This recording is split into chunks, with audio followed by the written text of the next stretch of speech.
Hi భయ్యా, ఎలా ఉన్నారు? భయ్యా, నిన్న నైట్ నాకు iOS 18.4 బీటా అప్డేట్ అయితే వచ్చింది. సో, ఈ బీటా అప్డేట్‌లో మనకు ఎటువంటి ఫీచర్స్ యాడ్ చేయడం జరిగింది? సో, కొత్తగా ఏమన్నా బగ్స్ వచ్చాయా? లేదంటే పర్ఫార్మెన్స్ ఎలా ఉంది? ఇవన్నీ కూడా డీటెయిల్‌గా మనమైతే మాట్లాడుకుందాం. ఇక్కడ మీరు గమనించారంటే iOS 18.4 బీటా 1 భయ్యా ఇది. ఇక్కడ 7.72 జీబీ అయితే మనకి రావడం జరిగింది. ఇక్కడ నేను iPhone 16 Pro Max అయితే యూజ్ చేస్తున్నాను భయ్యా. మరి డెవలపర్ బీటా ఇక్కడ నేనైతే ఎనేబుల్ చేసుకున్నా. సో, ఎవరైతే డెవలపర్ బీటా యూజ్ చేస్తున్నారో వాళ్ళందరికీ కూడా నిన్న నైట్ రోల్ అవుట్ అవ్వడం జరిగింది. మరి ఈ బీటాలో మనకి కంప్లీట్‌గా ఓఎస్ కూడా రీఇన్‌స్టాల్ అవ్వడం జరుగుతుంది. కంప్లీట్‌గా 7.72 జీబీ అయితే నాకు ఇచ్చారు భయ్యా. మరి మీ యొక్క మొబైల్ మోడల్‌ని బట్టి ఇక్కడ కొద్దిగా డేటాలో చేంజెస్ అనేవి రావచ్చు. మరి డీటెయిల్‌గా ఇప్పుడైతే డిస్కస్ చేద్దాం. సో, ఎలాంటి చేంజెస్ ఉన్నాయో let's get into the video. ముందుగా మనం సెట్టింగ్స్‌లో వెళ్లి ఇక్కడ జనరల్ ఆప్షన్‌లో వెళ్లి అబౌట్ సెక్షన్ అయితే గమనిద్దాం. గమనించామంటే ఇక్కడ చూసుకోవచ్చు. iOS వెర్షన్ ఇక్కడ చూసామంటే 18.4 ఇక్కడ బిల్డ్ నంబర్ చూడండి 22E5200S. మరి ఇది ప్రెజెంట్ వెర్షన్ భయ్యా. ఇక్కడ మనకి ఎస్‌తో ఎండ్ అవ్వడం జరిగింది. ఈ 18.4 ఫస్ట్ బీటా వెర్షన్ ఇది. సో, 2, 3, 4 ఇలాంటి బీటాస్ మనకి నెంబర్ ఆఫ్ వస్తుంటాయి. దాని తర్వాత 18.5 అయితే రోల్ అవుట్ అవుతుంది. సో, ఇక బ్యాక్ వచ్చేసిన తర్వాత ఇక్కడ కిందకి స్క్రోల్ చేసామంటే ఇక్కడ మనకి అవైలబుల్ స్టోరేజ్ చూడండి 181 జీబీ ఉంది. ఇంతకుముందు నాకు ఇది ఇన్‌స్టాల్ చేయకముందు ఆల్మోస్ట్ 189 దాకా స్టోరేజ్ అయితే ఉన్నింది భయ్యా. ఒక కొద్దిగా ఇక్కడ స్టోరేజ్ అయితే ఎక్కువ ఆక్యుపై అయితే చేసింది. అలాగే ఇక్కడ మోడమ్ ఫర్మ్‌వేర్ గమనించండి. సో, 1.53.02 ఇంతకుముందు మనకి ఆల్మోస్ట్ 1.48 సంథింగ్ అయితే ఉన్నింది. ఇప్పుడు మనకి 53లోకి మారిపోయింది. ఇక బ్యాక్ వచ్చేసి కంప్లీట్‌గా దీని గురించి అయితే డిస్కస్ చేద్దాం. ముందుగా మనం అబ్జర్వ్ చేసిన విషయాల్లో ఇక్కడ కొన్ని చేంజెస్ అయితే చేశారు భయ్యా. అవేంటంటే ఇక్కడ కంట్రోల్ సెంటర్ గమనించామంటే సో, ఈ విధంగా నేను జస్ట్ 2 పేజెస్ అయితే పెట్టుకున్నా. మీరు లాంగ్ ప్రెస్ చేసుకొని ఇక్కడ యాడ్ ఏ కంట్రోల్ ఆప్షన్ కనబడుతుంది. సో, ప్లస్ ఐకాన్ దీన్ని క్లిక్ చేసిన వెంటనే స్క్రోల్ చేసామంటే ఇక్కడ మనకు ఒక కొత్త మ్యూజిక్ టాగిల్ అయితే యాడ్ చేస్తారు. సో, యాంబియంట్ మ్యూజిక్ అని చెప్పుకోవచ్చు. సో, ఇలా మనకి స్లీపు, చిల్లు, ప్రొడక్టివిటీ అలాగే వెల్ బీయింగ్ ఇలాంటి ఆప్షన్స్ అయితే యాడ్ చేస్తారు. ఇప్పుడు ఏం చేస్తానంటే సింపుల్‌గా స్లీప్ మీద క్లిక్ చేశాను. ఇలా మ్యూజిక్ ఆటోమేటిక్‌గా స్లీప్ మ్యూజిక్ ప్లే అవుతుంది. సపోజ్ ఇక్కడ నేను స్లీప్ కాకుండా ఇంకోటి చిల్ మ్యూజిక్ అయితే యాడ్ చేస్తాను. సో, ఇలా మనకు మూడ్‌ని బట్టి మ్యూజిక్ సెలెక్ట్ చేసుకున్నటువంటి ది బెస్ట్ ఆప్షన్ అయితే వీళ్ళు ప్రొవైడ్ చేశారు భయ్యా. మీకు నచ్చినట్టయితే ఆ టాగిల్‌ని ఆన్ చేసుకొని మీరు నిద్రపోయేటప్పుడు గాని, లేదంటే మీ యొక్క మూడ్ చేంజెస్ కావాలనుకున్నప్పుడు గాని ఆ మ్యూజిక్‌ని మీరు ఎంజాయ్ చేసుకోవచ్చు. సో, ఇదొక కొత్త ఎక్స్‌పెరిమెంట్ అని చెప్పుకోవచ్చు. ఎంతమందికి నచ్చుతుందో, ఎంతమందికి నచ్చదో తెలియదు. అలాగే ఇంకో చేంజ్ కూడా ఇక్కడ నేను గమనించాను భయ్యా. ఇదేంటంటే మనం కంట్రోల్ సెంటర్‌లోనే ఇక్కడ స్లైడ్స్ అయితే ఉన్నాయి కదా! ఈ బార్స్ ఇక్కడ కంప్లీట్‌గా మనం దీన్ని అప్ అండ్ డౌన్‌గా చేసుకోవచ్చు కదా! మంచి యానిమేషన్ ఇక్కడ రన్ అవుతూ ఉంటుంది. సో, కంప్లీట్‌గా దీన్ని డౌన్ టు 0 చేసినప్పుడు ఇక్కడ ఇంతకుముందు మనకి బ్లూ ఆప్షన్ అయితే మనకి కంప్లీట్‌గా బ్లూలోనే ఉండేది. కానీ ఇప్పుడు దాన్ని వైట్ అయితే చేస్తారు. ఇక్కడ చూడండి యెల్లో ఉంది కదా! ఇప్పుడు ఈ లైటింగ్ మొత్తాన్ని యెల్లో తీసేసామంటే ఆబ్వియస్‌గా అది కూడా వైట్‌లోకే వచ్చేస్తుంది. సో, ఈ చేంజ్ అయితే నేను గమనించాను. మరి కంట్రోల్ సెంటర్ సంబంధించి ఇంకొక ఇంపార్టెంట్ థింగ్ అయితే గమనించాను భయ్యా. ఇక్కడ మనం కిందకి స్క్రోల్ చేయగానే ఆటోమేటిక్‌గా కనెక్టివిటీకి సంబంధించినటువంటి ఆప్షన్స్ కనబడుతున్నాయి కదా! సో, దీంట్లో మనం గమనించామంటే సో, వైఫై సిగ్నల్ కావచ్చు, లేదంటే సెల్యులార్ డేటా కావచ్చు, యాక్చువల్‌గా ఎన్నైతే బార్స్ ఉంటాయో బయట మనకి ఎగ్జాక్ట్‌గా అన్నే బార్స్ ఇక్కడైతే మనకి ప్రెజెంట్ చేస్తూ ఉంటాయి. ఇప్పుడు నా వైఫై సిగ్నల్ చాలా స్ట్రాంగ్‌గా ఉంది కాబట్టి మొత్తం టోటల్‌గా 3 బార్స్ కూడా మనకి కనబడుతున్నాయి. అదే సెల్యులార్ డేటా చూడండి. సో, ఇక్కడ ఓన్లీ 3 బార్స్ అయితే కనబడుతున్నాయి కదా! ఇక్కడ మీరు టాప్‌లో గమనించారంటే చూడండి ఓన్లీ 3 బార్స్ అయితే ఉన్నాయి. సో, ఇది లైవ్‌గా మనకి ఎంతైతే ఎగ్జాక్ట్‌గా డేటా అయితే అంటే బార్స్ అయితే వస్తుంటాయి సిగ్నల్, ఆ సిగ్నల్ వీళ్ళు ఎగ్జాక్ట్‌గా ప్రొజెక్ట్ చేస్తున్నారు. సో, ఇది కూడా ఒక మంచి చేంజ్ అని చెప్పుకోవచ్చు. ఇక మోస్ట్ ఇంపార్టెంట్ థింగ్ ఇంతకుముందు మనకి సెట్టింగ్స్‌లో వెళ్ళి యాపిల్ ఇంటెలిజెన్స్‌లో వెళ్ళామంటే యాపిల్ ఇంటెలిజెన్స్ అండ్ సిరి ఇంతకుముందు మనకి ఆప్షన్స్ అనేవి చూడండి లాంగ్వేజ్ అనేవి మనకు యూఎస్‌లో పెట్టుకొనేసి యూఎస్ ఇంగ్లీష్ డేటా సెలెక్ట్ చేసుకున్నప్పుడు మాత్రమే మనకి యాపిల్ ఇంటెలిజెన్స్ అండ్ సిరి అనేది యాక్టివేట్ అయితే అయిపోయేది. ఇప్పుడు అలా కాదు భయ్యా. ఇక్కడ లాంగ్వేజ్ చూసుకోవచ్చు. ఇంగ్లీష్ ఇండియా సెలెక్ట్ చేస్తాను. అలాగే బ్యాక్ వచ్చేసి కూడా చూపిస్తాం మీకు. సింపుల్‌గా జనరల్ వెళ్ళి కిందకి స్క్రోల్ చేసిన తర్వాత లాంగ్వేజ్ అండ్ రీజియన్ చూడండి రీజియన్ ఇండియా. ఇప్పుడు మనకు ఆటోమేటిక్‌గా సిరి అయితే యాక్టివేట్ అయిపోతుంది. ఇక్కడ లాంగ్వేజ్ మీద క్లిక్ చేసామంటే ఇక్కడ చూసుకోవచ్చు ఎన్ని నెంబర్ ఆఫ్ లాంగ్వేజెస్ ఉన్నాయని చెప్పి. అలాగే ఇక్కడ వాయిస్ ఆప్షన్ అయితే ఉంది. సో, ఇది కూడా ఒక చేంజ్ అయితే నేను గమనించాను. ఇంతకుముందు ఇండియన్‌లో మనకి 1 వాయిస్ అయితే ఉంది. ఇప్పుడు 2 వాయిస్ అయితే యాడ్ చేశారు. అలాగే ఇక్కడ ఆస్ట్రేలియాకి సంబంధించి మనకి వాయిస్ 1 ఆర్ 2 వాయిస్ మాత్రమే ఉండేది. ఇప్పుడు 3-4 అయితే యాడ్ చేస్తారు భయ్యా.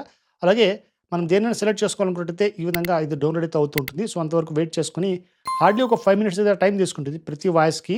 ప్రతి వాయిస్ మీరు క్లిక్ చేస్తారంటే అది మళ్ళా ఇలా వాయిస్ అయితే వచ్చిన తర్వాత ఒక 5 మినిట్స్ అయితే తీసుకుంటుంది భయ్యా. ఇన్‌ఫాక్ట్ మీరు వైఫైకి కనెక్ట్ చేసుకొని ఉండాలి. అప్పుడు మాత్రమే అది డౌన్‌లోడ్ అయితే అయిపోతుంది. మరి ఇదైతే ఒక గొప్ప చేంజ్ అని చెప్పుకోవచ్చు. ఇప్పుడు ఇది యాపిల్ ఇంటెలిజెన్స్ అనేది ఆల్మోస్ట్ ఎక్కువ కంట్రీస్‌కి అయితే ఎక్స్‌పాండ్ చేస్తారు. లైక్ ఇండియా, కొరియా, చైనా అలాగే యూరప్‌లో నంబర్ ఆఫ్ కంట్రీస్‌కి ఎక్స్‌పాండ్ అయితే చేస్తారు. కేవలం యూఎస్‌లో ఉన్నటువంటి ఆ లాంగ్వేజ్ సెలెక్ట్ చేసిన పని లేకుండా మొబైల్స్‌కే కాకుండా అన్ని కంట్రీస్‌కి ఇప్పుడైతే లాంచ్ చేస్తారు. ఈ 18.4 అప్డేట్‌లో. ఇదైతే బెస్ట్ అని చెప్పుకోవచ్చు. అలాగే ఇక్కడ నోటిఫికేషన్స్‌లో వెళ్ళామంటే ఇక్కడ కిందకి స్క్రోల్ చేసినప్పుడు యాపిల్ ఇంటెలిజెన్స్ అని చెప్పి చెప్పుకోవచ్చు. చూడండి, these are beta features make content errors అని కనబడుతుంది. సో సిరి సజెషన్స్ అనేవి సెపరేట్‌గా అయితే ఇవ్వడం జరిగింది. సో ఇంతకుముందు ఇలాంటి ఆప్షన్ అయితే నేను గమనించలేదు భయ్యా. మరి మీకు వచ్చిందో లేదో ఒకసారి కామెంట్ అయితే ఇచ్చేయండి. కొంతమందికి కొన్ని రకాల ఫీచర్స్ అయితే యాడ్ చేస్తున్నారు. కొంతమందికి యాడ్ అయితే చేయట్లేదు. లైక్ ఎలాంటిదంటే ఈ నోటిఫికేషన్ ప్యానెల్‌లో చూడండి. సో ఇలా ఉంది కదా!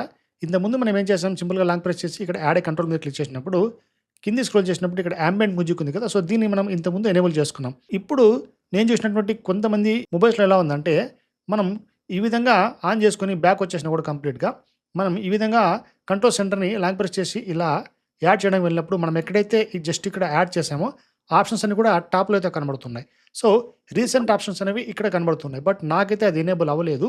సో ఇలా కొన్ని బగ్స్ అయితే వచ్చాయన్నమాట. మరి ఎగ్జాక్ట్‌గా నేను చెప్పినట్టు ఆప్షన్స్ కొంతమందికి రావచ్చు, రాకపోవచ్చు. ఒకసారి మీరు చెక్ చేసుకోండి. అలాగే షార్ట్ కట్స్‌లో ఒక కొత్త చేంజ్ వచ్చింది. సో సింపుల్‌గా షార్ట్ కట్ క్లిక్ చేసి కొత్త షార్ట్ కట్‌ని అయితే ఇక్కడ క్రియేట్ చేద్దాం. ఇక్కడ సెర్చ్ ఆప్షన్స్ కనబడుతున్నాయి కదా! సో యాక్షన్స్‌లో వెళ్ళిన తర్వాత ఇక్కడ కన్వర్జేషన్ అని చెప్పి టైప్ చేయండి. ఇక్కడ కన్వర్జేషన్ ఆప్షన్ కనబడుతుంది కదా! సో దీన్ని ట్యాప్ చేద్దాం. ట్యాప్ చేయగానే ఆటోమేటిక్‌గా మీరు ఎవరితో అయితే చాట్ చేయాలనుకుంటున్నారో వారికి ఇన్ఫర్మేషన్ కనబడుతుంది. లైక్ ఇంతకుముందున్న మెసేజెస్ కావచ్చు, లేదంటే కాంటాక్ట్ డీటెయిల్స్ కావచ్చు, ఇక్కడ మనం తీసుకోవచ్చు. ప్రెజెంట్ ఇక్కడ నేను నా ఫ్రెండ్ అయితే ఈ విధంగా టైప్ చేస్తున్నా. టైప్ చేసి ఇలా అయితే పెట్టేసాను. ఇప్పుడు డైరెక్ట్‌గా షార్ట్ కట్‌ని ప్లే చేస్తా ఒకసారి. ఆటోమేటిక్‌గా మనం ఎవరితో అయితే చాట్ చేయాలనుకుంటామో వారి యొక్క కన్వర్జేషన్ డైరెక్ట్‌గా ఇలా మనకి ఓపెన్ అయిపోతుంది. సో ఇది కూడా ఒక కొత్త ఆప్షన్ భయ్యా. అలాగే కెమెరాకి సంబంధించి కూడా చిన్న మోడిఫికేషన్ అయితే ఉంది. ముందుగా దీనికోసం సెట్టింగ్స్‌లో వెళ్ళాల్సి ఉంటుంది. ఇక్కడ కెమెరా ఆప్షన్ క్లిక్ చేద్దాం. క్లిక్ చేయగానే కెమెరా కంట్రోల్ ఆప్షన్ ఉంది కదా! సో దీన్ని ఎనేబుల్ చేద్దాం. ఎనేబుల్ చేయగానే లాంచ్ కెమెరా అనే ఆప్షన్ కనబడుతుంది. సో ఇక్కడ మనకి కెమెరా యాప్ అనేది డెడికేటెడ్‌గా మీరు దేన్నైతే సెలెక్ట్ చేయాలనుకుంటున్నారో ఈ విధంగా ఆప్షన్స్ అయితే ఇక్కడ ఎనేబుల్ చేశారు. ఇక్కడ చూడండి, ఇక్కడ మనకు కెమెరా బటన్ అయితే ఉంది కదా! సో దీన్ని ఆన్ చేయగానే ఆటోమేటిక్‌గా నాకు కెమెరా అయితే ఎనేబుల్ అయిపోతుంది. సో ఇక్కడ గమనించారు భయ్యా, స్లైట్‌గా మనకి చిన్న ల్యాగ్ అయితే కనబడుతుంది. ఈ బీటా వర్షన్స్‌లో ఉన్నటువంటి పెద్ద ప్రాబ్లమ్ ఇదే. ల్యాగ్ అయితే ఉంటుంది. అందుకే జాగ్రత్తగా మీరు అప్డేట్ అనేది ఇన్‌స్టాల్ చేసుకోవాలన్నది వీడియో చివరిలో అయితే చెప్తాను. వెయిట్ చేయండి. ఇక దీంట్లో మనం చేంజెస్ అయితే చేసుకోవచ్చు. చూడండి, ఇప్పుడు ఇన్‌స్టాగ్రామ్ క్లిక్ చేస్తాను. ఆటోమేటిక్‌గా నేను కెమెరా బటన్ ప్రెస్ చేస్తాను చూడండి. కెమెరా బటన్ ప్రెస్ చేయగానే ఆటోమేటిక్‌గా నా ఇన్‌స్టాగ్రామ్ సంబంధించి మీరు ఏమైనా రీల్స్ పోస్ట్ చేయాలనుకునేటిది ఇలా అయితే ఓపెన్ అయిపోయింది. సో ఇలా మీకు నచ్చినటువంటి అప్లికేషన్‌ని ఇక్కడి నుంచి డైరెక్ట్‌గా ఓపెన్ చేసుకోవచ్చు. ఇన్‌ఫాక్ట్ ఇది పాత ప్రాసెస్సే. ఈ గెస్చర్స్ అనేవి పాత రకంగానే ఉండేవి. కానీ ఇప్పుడు సెపరేట్‌గా ఒక డెడికేటెడ్ సెక్షన్ అయితే మనకు కెమెరా యాప్‌లో ఈ విధంగా ప్రొడ్యూస్ చేశారు. ఇప్పుడు ఇక బ్యాటరీ గురించి అయితే చూద్దాం. సో సెట్టింగ్స్‌లో వెళ్ళి సో ఇక్కడ గమనిస్తున్నారా, లైట్‌గా ల్యాగ్ అయితే అవుతుంది భయ్యా. మరి ఈ ల్యాగ్ అంతా కూడా నెక్స్ట్ అప్డేట్‌లో వీళ్ళైతే ఫిక్స్ చేస్తారు పక్కా. సో బ్యాటరీలో అయితే వెళ్ళిపోదాం. వెళ్ళిన తర్వాత ఇక్కడ బ్యాటరీ హెల్త్ చూసుకోవచ్చు, నార్మల్‌గానే ఉంది. సో దాన్ని క్లిక్ చేసామంటే మాక్సిమం కెపాసిటీ 100 అయితే ఉంది. రీసెంట్‌గా నేను నవంబర్‌లోనే పర్చేజ్ చేస్తున్నాను కాబట్టి ఇంకా బ్యాటరీ కెపాసిటీ 100% అయితే ఉంది భయ్యా. సో బ్యాటరీ చాలా బాగా వస్తుంది. బట్ ఈ అప్డేట్ ఇన్‌స్టాల్ చేసిన తర్వాత నాకు బ్యాటరీ డ్రైన్ అయితే చాలా ఎక్కువగా అయితే కనబడుతుంది. చాలా ఫాస్ట్‌గానే ఇక్కడ మీరు చూసుకోవచ్చు. మీకు వీడియో స్టార్ట్ చేసేటప్పుడు 26% దాకా ఉండింది. ఇప్పుడు 18, 19% అయితే పడిపోయింది. అలాగే ఛార్జింగ్ స్పీడ్ అయితే నార్మల్‌గానే ఉంది. పెద్ద ప్రాబ్లమ్ లేదు. బట్ పర్ఫార్మెన్స్ అనేది కొంచెం డ్రాగ్ అయితే అయిపోతుంది. కొంచెం ఏమి ఆల్రెడీ మీరే గమనించారు కదా! చాలా వరకు డ్రాగ్ అవుతుంది. దాంతో పాటు ఓవర్ హీటింగ్ ఇష్యూ అనేది చాలా ఉంది. ఇక్కడ ఈ మొబైల్ బ్యాక్ సైడ్ ఈ విధంగా పట్టుకున్నామంటే చాలా వరకు హీట్ అవుతుంది. అలాగే ఇక్కడ స్క్రీన్ మీద కూడా చాలా వరకు హీటింగ్ ఇష్యూస్ అయితే ఉన్నాయి భయ్యా. ఇన్‌ఫాక్ట్ మొబైల్ అప్డేట్ చేసినప్పుడు కూడా నేను గమనించాను. చాలా వరకు హీట్ అయితే అయ్యింది. ఆల్మోస్ట్ ఒక 20, 25 మినిట్స్ దాకా ఇదైతే తీసుకుంది అప్డేట్‌కి. అలాగే మీకు బెంచ్ మార్క్స్ అయితే చూపిస్తాను. ఇక్కడ గిగ్ బెంచ్ 6 అయితే ఇన్‌స్టాల్ చేసుకొని బెంచ్ మార్క్స్ నేను ఎప్పటికప్పుడు టెస్ట్ చేస్తుంటా. CPU బెంచ్ మార్క్స్ మనం గమనించామంటే ఇక్కడ చూసుకోవచ్చు హిస్టరీ అనేది. సో ఎప్పుడు మనం రన్ చేస్తాము, లేటెస్ట్ రన్ ఏంటి, ఇవన్నీ కూడా కనబడుతుంటుంది. సో జనవరిలో నేను రన్ చేసినప్పుడు 3469 అయితే ఉన్నింది సింగిల్ కోర్‌ది. మల్టీ కోర్ అయితే 8609. ఇక్కడ మీరు చూసారంటే 3297 సింగిల్ కోర్, మల్టీ కోర్‌కి అయితే 8130 చాలా వరకు డ్రాగ్ అవ్వడం జరిగింది. సో పర్ఫార్మెన్స్ డిగ్రేడ్ అయిందని చెప్పుకోవచ్చు. ఇది CPUకి సంబంధించి. అలాగే మనం GPU బెంచ్ మార్క్స్ కూడా గమనిద్దాం. సో GPU హిస్టరీ గమనించామంటే సేమ్ జనవరి అయితే మనకి 32,900 వరకు వచ్చింది భయ్యా GPU స్కోర్ అనేది. ఇప్పుడు 30,900కే పడిపోయింది. సో దీనికి రీజన్ ఏంది, ఇది ఒక బీటా వర్షన్ అని చెప్పా కదా! దీంట్లో చాలా వరకు బగ్స్, ఎర్రర్స్ అన్నీ ఉంటాయి. అవన్నీ రెక్టిఫై అయినప్పుడు మనకి స్టేబుల్ వర్షన్ రిలీజ్ అవుతుంది కదా! అప్పుడు మన ఈ స్కోర్ కంటే ఇది బెటర్‌గా ఇది పర్ఫార్మ్ చేయడానికి అవకాశం ఉంటుంది. ఇక్కడ చూసుకోవచ్చు. నవంబర్‌లో నేను GPU స్కోర్ టెస్ట్ చేసినప్పుడు, తర్వాత జనవరిలో టెస్ట్ చేసినప్పుడు స్లైడ్‌గా చేంజ్ అయితే అయ్యింది కదా! కొద్దిగా పెరిగింది. అలాగే పెరగాలనుకుంటే స్టేబుల్ వర్షన్ వరకు మనం వెయిట్ చేయాల్సి ఉంటుంది. సో మీరు ఇప్పటికిప్పుడు ఈ అప్డేట్‌ని అయితే మీరు ఇన్‌స్టాల్ చేయకపోవడం మంచిది. సో నెక్స్ట్ అప్డేట్ అయితే చిన్న స్లైడ్ మోడిఫికేషన్స్ ఇవన్నీ ఎర్రర్స్ అన్ని తీసుకునేసి ఫీడ్‌బ్యాక్ వాళ్ళు బగ్స్ ఫిక్స్ చేస్తారు. అప్పుడు ఇన్‌స్టాల్ చేసుకోవడమే బెటర్ భయ్యా. మీరు గనక మెయిల్‌లో గమనించారంటే భయ్యా, మనకి ఆల్రెడీ ఈ కేటగరైజ్ అయితే చేస్తారు కదా! ఇవన్నీ మనకి 18.3 అప్డేట్‌లోనే వచ్చాయి భయ్యా బీటాలోనే. సో ఇక్కడ మనకి విషయం ఏందంటే అక్కడ కొన్ని బగ్స్ కానీ, ఎర్రర్స్ కానీ వచ్చేవి. అంటే మనకేమైనా సమ్మరైజ్ చేసేటప్పుడు ఇవన్నీ ప్రాబ్లమ్ వచ్చేవి. ఇప్పుడు చూడండి, సపోజ్ ఇదైతే మెయిల్ మనకుంది కదా! సో ఇక్కడ మనకి సమ్మరైజ్ ఆప్షన్ కనబడుతుంది. మీకు గనక యాపిల్ ఇంటెలిజెన్స్ ఇవన్నీ కూడా యాక్టివేట్ అయినట్టయితే, సో సమ్మరైజ్ మీద క్లిక్ చేసామంటే ఆటోమేటిక్గా ఇది మనకి కంప్లీట్గా సమ్మరైజ్ చేసేస్తుంది. సో దీని యొక్క మెయిన్ ఇంటెన్షన్ ఏంటి ఈ మెయిల్కి సంబంధించి అని చెప్పి. సో ఇలాంటి ఆప్షన్స్ ఇంతకుముందు కొన్ని బగ్స్ అయితే వచ్చేవి. ఇప్పుడు కొద్దిగా బెటర్గానే పర్ఫామ్ చేస్తున్నాయి. అలాగే మీరు ప్లే గ్రౌండ్ అప్లికేషన్ ఓపెన్ చేశారంటే ఇక్కడ కూడా కొన్ని మనకి అప్డేట్స్ అయితే ఇస్తున్నారు భయ్య. అదేంటంటే మనం ఫస్ట్ ప్లస్ మీద క్లిక్ చేసుకొని ఇక్కడ షో మోర్ మీద క్లిక్ చేసామంటే సో నెంబర్ ఆఫ్ ఆప్షన్స్ లేదంటే థీమ్స్ కస్టమైజేషన్స్ అనేవి ఎప్పటికప్పుడు యాడ్ చేస్తూ ఉన్నారు. అలాగే ఇక్కడ ఇంకొక ప్లస్ ఆప్షన్ ఉంది కదా, సో దీని కనుక మనం క్లిక్ చేసామంటే చూజ్ ఏ స్టైల్ ఆప్షన్ అయితే కనబడుతుంది. ఇంతకుముందు మనకి యానిమేషన్ అలాగే ఇన్విస్టేషన్ అయితే కనపడేవి. ఇప్పుడు కొత్తగా స్కెచ్ ఆప్షన్ కూడా ఎనేబుల్ చేశారు. సో మీరు ఏదన్నా డిస్క్రైబ్ చేసినప్పుడు అది ఒక స్కెచ్ రూపంలో మనకైతే కనబడుతుంటుంది. నేను శాంపుల్గా ఇక్కడ చూస్ ఫోటో మీద క్లిక్ చేసుకుని ఏదో ఒక ఫోటో అయితే సెలెక్ట్ చేసుకుంటా. సపోజ్ ఇప్పుడు దీన్ని అయితే నేను సెలెక్ట్ చేసుకుంటున్నా. సెలెక్ట్ చేసుకొని సో కస్టమైజేషన్స్ అన్ని మనకి ఈ విధంగా క్లిక్ చేసామంటే ఆటోమేటిక్గా అవి మనకి ఇక్కడ అప్లై అయితే అవుతూ ఉంటాయి. చూసారా? సో పార్టీ 3 తర్వాత లవ్ సింబల్ ఈ 2 కూడా మనకి మిక్స్ చేసుకుని ఇటువంటి ఫోటోస్ అయితే స్కెచ్ రూపంలో ఇస్తూ ఉంటాయి. ఇన్‌ఫాక్ట్ నేను ఇచ్చినటువంటి ఫోటోకి దీనికి లాట్ ఆఫ్ చేంజెస్ అయితే ఉన్నాయి. బట్ ఇదే అనమాట ఇంప్రూవ్‌మెంట్ అంటే. మనకి ఇంకా ఇంప్రూవ్‌మెంట్ అనేది దీంట్లో జరగాల్సి ఉంది.